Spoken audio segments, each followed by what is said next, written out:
And now, broadcasting to you, the Melrose community, this is News Channel 15 with Jennifer Harrison and Steve Brandano. News Channel 15 begins right now. Hello and welcome to News Channel 15. I'm Jennifer Harrison. And I'm Steve Brandano. Our top story tonight, of course, is the results of the Melrose Wakefield football game. Let's go right to our sports reporter, Nick Scofield, with the details. Hello everyone, I'm Nick Scofield and this is your News Channel 15 Thanksgiving Day Sports Update. It took one flip of a coin to decide this Middlesex League football season, and Wakefield emerged with the Super Bowl berth. League rules state that when two teams tie in a championship game, a coin toss decides who goes to the Super Bowl and who goes home. Melrose unfortunately got the short end of the bargain. However, Thanksgiving Day brought us one great game between the Red Raiders and the Warriors. It was smooth sailing early on in the first quarter. George LeBlanc capped off an opening drive in the first quarter with a 4-yard run from scrimmage to make the score 6-0. Matt Basteri added to the brilliant play of the Melrose Red Raider defense when he intercepted Wakefield quarterback Kirk Irons and returned the ball to the Wakefield 12-yard line. On the next play, George LeBlanc ran in from 12 yards to make the score 12-0. Matt Basteri added the two-point conversion and the score was 14-0. Melrose had several opportunities to blow the game open in the second quarter. However, they were unable to capitalize. One of them, a fourth and goal on the Wakefield 1. Patrick Kent was unable to put the ball into the end zone. However, Melrose had the 14-0 lead in halftime. In the third quarter, Wakefield still had a couple of bad drives that forced in punts, but unfortunately so did Melrose. Then Wakefield started going. The muddy players were really unrecognizable. It was rainy, it was muddy, mess out there. However, Wakefield's threat was pretty much clear. Wakefield scored with 4:53 to go in the fourth quarter to make the score 14-6. The fake field goal worked and the two-point conversion was good to make the score 14-8 Wakefield. Melrose was forced to punt on their next drive, and Wakefield put together a time-consuming drive that ended when quarterback Kirk Irons connected with Dan Rilleman for the 13-yard touchdown reception to tie the game at 14 with 25 seconds remaining. All Wakefield had to do was kick the extra point, and that was all. But Melrose came up big, blocking the kick, and the game ended in a 14-14 tie. On Friday, Lexington High principal Phil Lanou drove to Melrose High to flip the infamous coin that landed in Wakefield's favor. Wakefield will now play Acton-Boxborough this Saturday at Nickerson Field at BU at 4 o'clock. Now, as a sportscaster, I am supposed to keep my opinions to myself, but in this case, I believe that games should be won on the field and not in coin tosses, and that coin tosses should start games, not finish them. That's it for sports, the Thanksgiving sports. I'm Nick Scofield. I'll be back with some later sports in this newscast. For now, back to Steve at the desk. Thanks, Nick. He'll be back later on the show with the rest of his sports report. Hey Steve, did you ever wake up from a dream but you can't quite remember what it was about? It's funny you mentioned that, Jen, because last Wednesday I had that feeling pretty much the whole day. Yeah, well, I did too. Let's watch this clip from the pep rally. Open your eyes, excellent.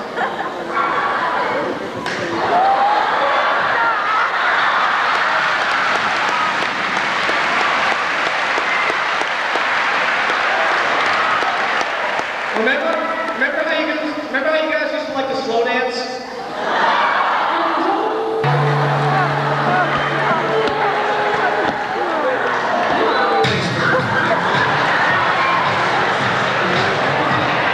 And you like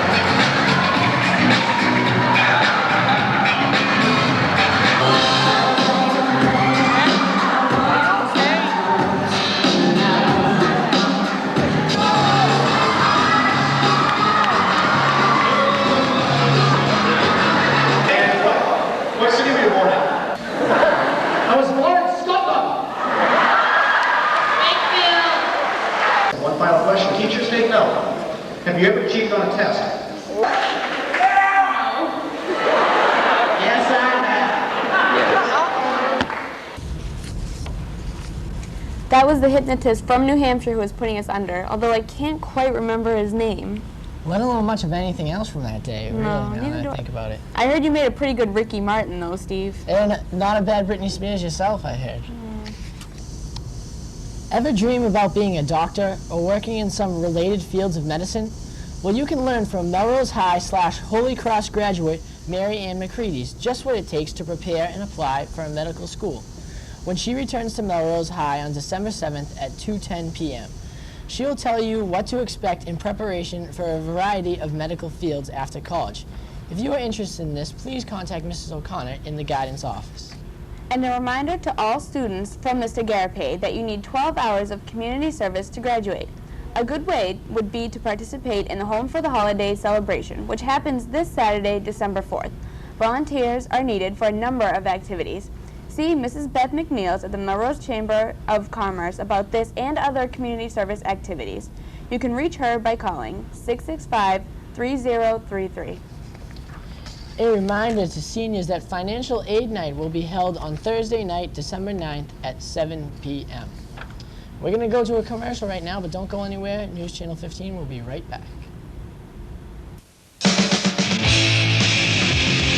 You are 100% unadulterated energy. You have no choice but movement. You aren't acted on. You are action. You have the power to make the world a better place. You already know how to do it. Volunteer now for the American Red Cross. Call your local chapter for details. Thousands of women will lose a child to AIDS simply because they didn't get an HIV test when they were pregnant. You see, there's now treatment that can help stop the spread of HIV from mother to baby, which gives children of HIV-infected mothers something they never had before. A chance. If you're pregnant, please get an HIV test.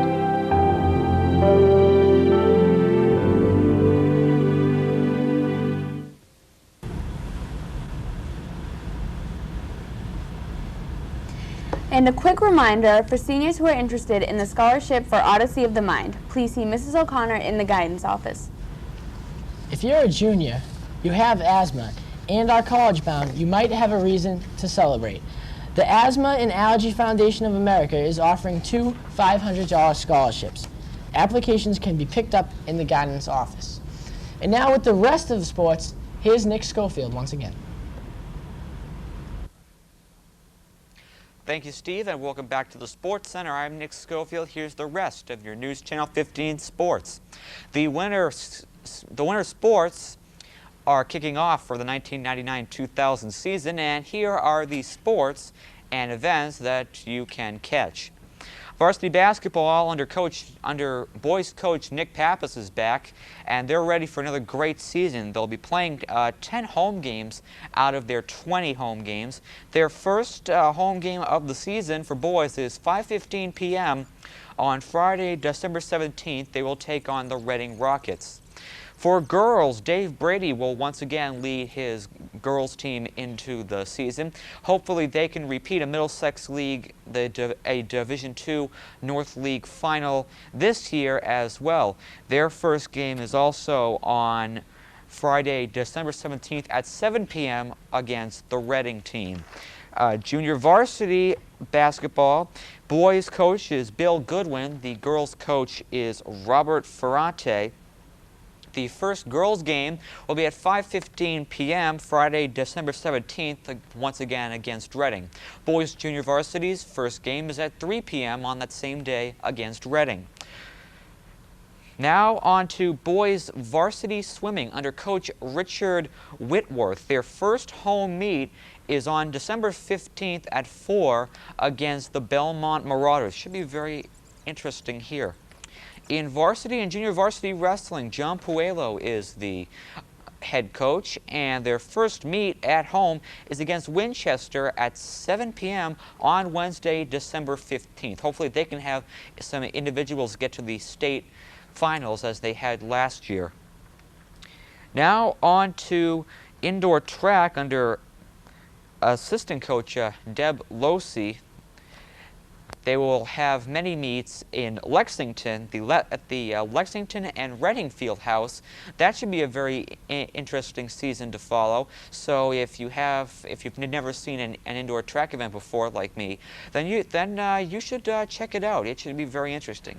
Now to varsity hockey under Coach Steve Raleigh and assistant coach Tom O'Grady.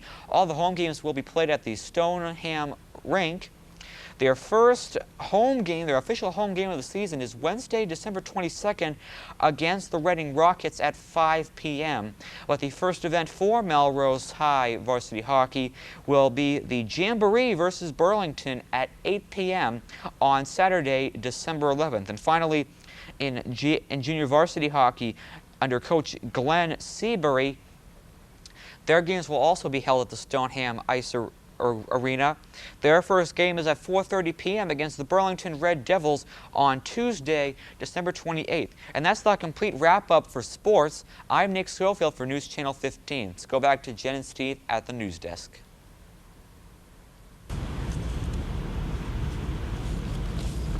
Welcome back. Tonight on METV Channel 15, you can see a CPR demo, which took place a couple of weeks ago. Tomorrow, a new edition of Martin on Melrose features Dale Angelico Hart, principal of the Horace Mann School. The Thanksgiving pep rally will be shown starting on Thursday, December 2nd. Our own sports reporter, Nick Scofield, along with the video club member, James Doucette, have come up with their own comedy show, featuring themselves members of the middle school video club. This weekend, watch for a tribute to the Boston bad boy, Tony Rumble. Mr. Rumble, a popular wrestler and a local promoter, died 2 weeks ago this Saturday. The program, featuring MMTV programmer Pat Doyle, was produced by METV's program director, Leonard Kaplan. A reminder that the next driver education course begins December 7th in room 252 in the open space at 2:30 p.m. A $50 cash deposit is required on the first day of classes, and a sign-up sheet can be found in the first floor office. That's going to wrap things up here at News Channel 15. Yes, Steve, but don't go anywhere because right after this show is the unofficial premiere of the Melrose Thanksgiving Day football game pep rally. Yes, you don't want to miss that.